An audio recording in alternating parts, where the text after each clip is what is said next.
이 새벽에 하나님께서 우리에게 주시는 말씀은 요나서 1장 4절의 말씀입니다. 여호와께서 큰 바람을 바다 위에 내리시매 바다 가운데 큰 폭풍이 일어나 배가 거의 깨지게 된지라. 아멘. 이것은 살아계신 우리 하나님의 말씀입니다. 오늘 본문의 말씀을 가지고 큰 폭풍은 저주일까 사랑일까 라는 제목으로 함께 말씀 나누겠습니다. 지금은 많은 사람들이 세상에 많은 것들이 잠들어 있는 시간이죠. 그러나 우리는 늘 영적으로 깨어있는 또 하나님의 뜻을 따라 걸어가고 사는 저와 여러분 되기를 주님의 이름으로 간절히 축복합니다. 늘 어떠한 환란이 올지는 알 수 없지만 그 고난과 그 시험과 그 유혹과 미혹에 대비하여 폭풍과 고난에 맞설 수 있는 담대함도 여러분 안에 있게 되기를 바랍니다. 두려움보다는 말씀 먼저, 염려보다는 감사를 먼저 여러분 안에 두기를 소망합니다. 요나가 승객으로 탄 다시스의 배가 항해를 시작한 지 얼마 되지 않아서 곧바로 큰 바람을 만나게 되었습니다. 갑자기 불어온 이 큰 바람은 우연일까요? 오늘 본문 말씀은 이 폭풍이 어디서 왔는지 분명히 알려줍니다. 여호와께서 큰 바람을 바다 위에 내리시매라고 분명하게 기록이 되어 있죠. 하나님이 바다에 바람을 내리셨습니다. 여전히 창조하신 그대로 세상에 얼마든지 간섭하시고 섭리하실 수 있는 전능하심을 우리가 볼 수 있죠. 하나님만이 이렇게 하실 수 있습니다. 하나님만이 이 모든 기능을 사용하실 수 있는 거죠. 성경을 읽는 독자들은 확실히 이해했을 거예요. 왜 갑자기 바다에 폭풍이 내렸는지 독자들은 압니다. 왜 누구 때문에 이 폭풍이 불어왔는지 독자들은 분명하게 알 수 있습니다. 그런데 요나는 지금 신경 쓰고 있지 않아요. 하나님을 거역하는 사람, 하나님께 불순종하는 사람들은 되게 그렇습니다. 분명 하나님이 내리신 것임을 알 수 있음에도 불구하고 하나님의 개입하심을 옆으로 밀어내고 자기 자신에게 집중하고 있는 거예요. 그래서 하나님이 우리들에게 접근하시는 방법, 하나님이 우리들에게 다가오시는 방법을 눈치채지 못한 만큼 영적으로 잠들어 있는 상태라는 거죠. 그래도 요나는 알고 있었을 것입니다. 배를 타고 반대 방향으로 가는 것만으로는 하나님을 피할 수 없다는 것을 분명히 알고 있었을 거예요. 왜냐하면 그는 하나님이 누구신지 어떤 분이신지 알기 때문입니다. 시편 기자도 이 사실을 알고 있었습니다. 시편 139편 7절에서 8절을 이렇게 고백합니다. 내가 주의 영을 떠나 어디로 가며 주의 앞에서 어디로 피하리이까? 내가 하늘에 올라갈지라도 거기 계시며 내가 스몰의 자리를 펼지라도 거기 계시니이다. 히브리어 원어로 보면 우리말로 표현되지 않은 단어가 4절 맨 앞에 있습니다. 바로 그러나라는 단어입니다. 4절 말씀이 어떻게 이어지냐면 여호와의 얼굴을 피하여 그들과 함께 다시스로 가려고 뱃삭을 주고 배에 올랐더라. 그러나 여호와께서 큰 바람을 바다 위에 내리시매. 이렇게 히브리어는 이 그러나로 숨겨져 있어요.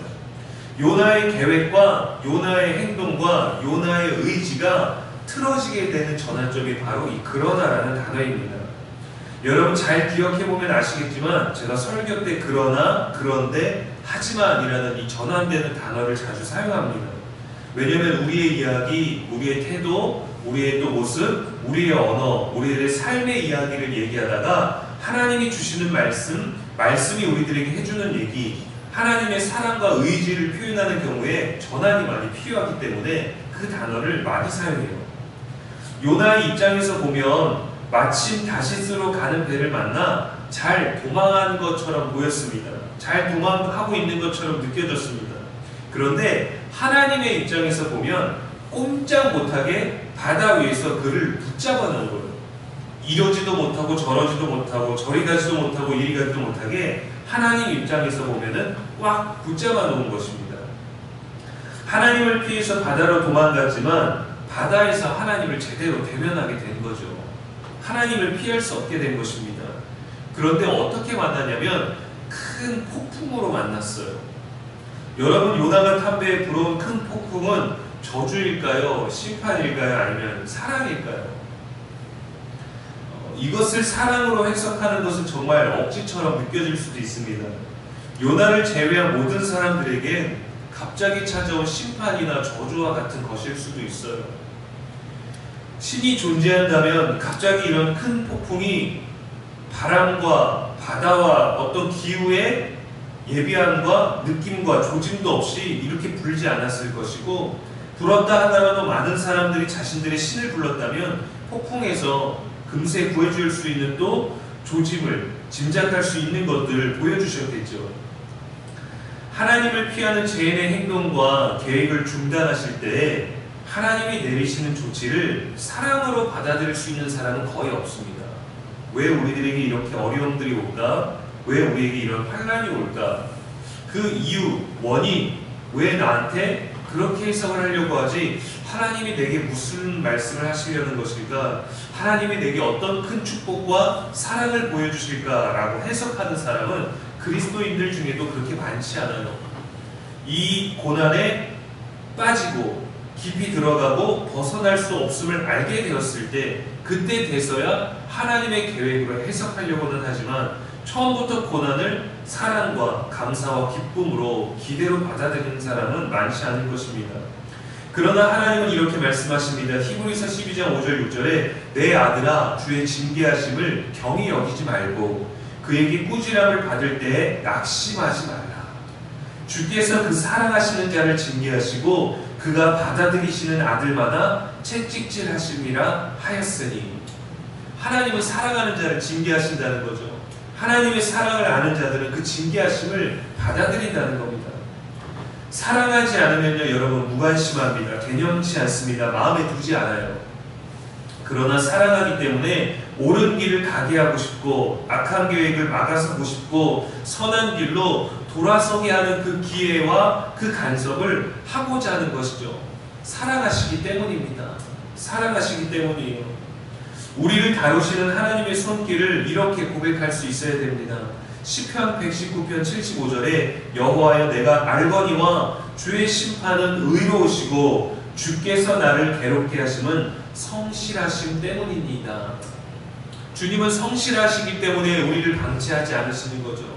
주님은 부지런하시기 때문에, 주님의 심판은 의로우시기 때문에 우리가 조금만 하나님에게서 벗어나고 조금만 악한 길로 돌아서고 조금만 선한 길에 있지 아니할 때 하나님은 복된 길로 바로 잡으시기 위해서 우리들에게 성실하신 분이십니다. 우리들에게 간섭하시는 분이에요. 우리의 언어를, 우리의 생각을 한순간도 놓지 않고 성령께서 불편하게 하시고 바로잡기를 원하시는 분이시기 때문에 주님의 간섭은 때로 두렵고 불편하나 우리를 사랑하신다는 이유이기 때문입니다.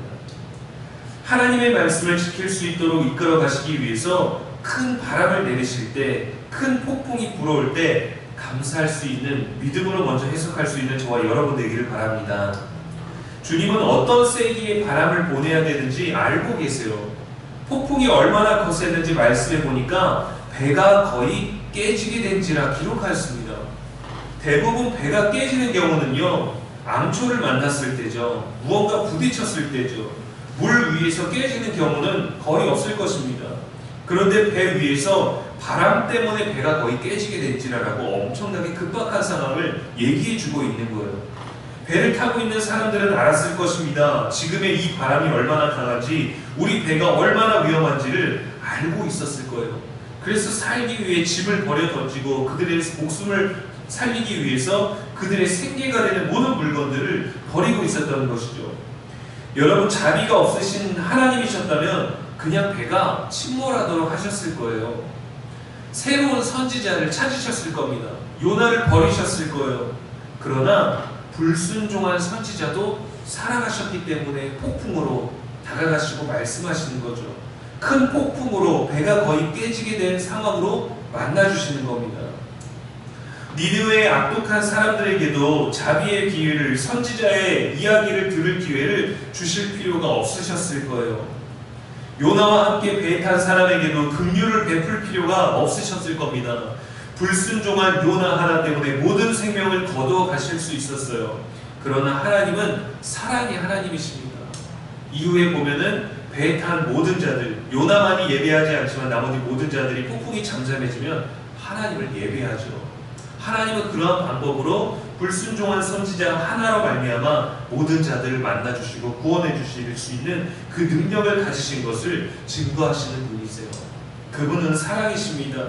심판으로 다가오고 우리들의 내가 하나님을 두려운 사람으로 어릴 때 말씀을 듣고 인식했을 수도 있지만 그러나 하나님은 사랑이십니다. 우리를 다루시는 하나님의 손길은 사랑에서 온다는 것을 기억하십시오. 하나님은 언제든지 죄인을 찾아내실 수 있고 사랑으로 죄인을 만나주십니다. 예레미야 29장 11절 말씀에 여호와의 말씀이니라 너희를 향한 나의 생각을 내가 아나니 평안이요 재앙이 아니니라 너희에게 미래와 희망을 주는 것이니라. 가장 악한 시대를 살고 있는 이스라엘 가운데 하나님께서 주시는 말씀은 재앙이 아니라 평안이에요. 사랑이에요. 그리고 우리는 두려워하고 있고 좌절하고 있고 낙심하고 있는 가운데 있지만 하나님이 주시고자 하는 건 미래와 소망입니다. 기억하십시오. 사랑의 하나님이십니다. 우리의 잘못된 선택과 방향을 바로잡으시기 위해서 바람과 폭풍을 배가 깨지도록 사용하시지만 그것은 언제나 사랑과 긍휼과 자비와 은혜에서 나온다는 것을 기억하십시오. 우리는 사랑의 하나님을 만나게 될 것입니다. 오늘도 그 사랑의 하나님을 고백하는 우리들의 풍성하고 아름다운 하루가 되기를 주님의 이름으로 간절히 축원합니다. 기도하겠습니다. 사랑의 하나님, 오늘 새벽에도 우리에게 말씀 주시니 감사합니다. 때론 예상하지 못한 어려움과 고난이 오기도 합니다. 기도해야 하는데 기도도 되지 않고 믿음에 집중할 수 없는 염려 속에 갇힐 때도 있습니다. 우리의 고난이 어디에서 오는지 우리는 원인과 해결책을 찾기 전에 하나님의 사랑을 먼저 기억하게 하여 주시옵소서. 세상과 다른 믿음의 시선으로 보게 하시고 세상의 정보와 지식이 아닌 하나님의 말씀으로 해석할 수 있는 믿음을 주시옵소서. 우리를 향한 계획은 주님께서 제일 잘 아십니다. 우리를 지으신 분께서 우리를 만날 수 있는 방법을 가장 잘 아십니다. 하나님 안에서 소망을 발견하게 하여 주시옵소서. 우리에게 불어오는 큰 바람과 폭풍을 마주할 때 하나님의 크신 사랑과 계획을 볼 수 있는 믿음의 눈이 열리게 하시고 언제든지 우리를 찾아오셔서 우리를 이끌어 가심을 신뢰하게 하여 주시옵소서. 오늘도 우리의 영원한 생명이 되시는 예수님의 이름으로 축복하며 기도합니다. 아멘.